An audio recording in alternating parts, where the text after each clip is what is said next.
இல்ல இப்போ தற்போதைய நிலவரப்படி பார்த்தோம்னா, நமக்கு அடுத்தடுத்த தாழ்வு பகுதிகள் உருவாக இருக்கு. நவம்பர் 21, 22ல ஒண்ணு.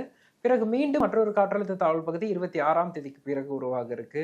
அந்த தாழ்வு பகுதி புயலாக மாறுவதற்கும் சாதக சூழல் காணப்படுது. இந்த சூழல்ல நவம்பரின் அடுத்த அரை பகுதியே நமக்கு அந்த 10 நாட்களே அடுத்தடுத்த மழை நிகழ்வுகள் என்பது இருக்கு.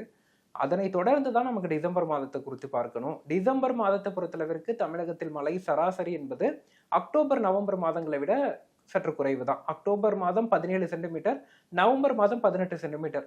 அதே டிசம்பர்னு வந்துட்டா நமக்கு மழை சராசரி என்பது 9 சென்டிமீட்டர் தான். இது இரண்டிலும் ஒரு பாதி அளவு தான் நமக்கு டிசம்பர் மாத மழை சராசரி. அப்படி பார்க்கும்போது டிசம்பர் மாதத்துல இயல்புக்கு அதிகமான மழைப்பொழிவை நம்ம எதிர்பார்க்கலாம். குறிப்பாக நமக்கு அக்டோபர் மாதம் பார்த்தோம் முதல் அரை பகுதி நல்ல அதிகமான மழை நாட்கள் இருந்துச்சு. ஒரு 20ஆம் தேதி வரையிலான காலகட்டத்தில். அதே போல நவம்பர் மாதத்தை பொறுத்தளவிற்கு நவம்பர் 15ஆம் தேதிக்கு பிறகுதான் மழைப்பொழிவு நாட்களை தொடங்கி இருக்கு. பின்பகுதியில நல்ல மழைப்பொழிவு இருக்கும்னு எதிர்பார்க்கப்படுது.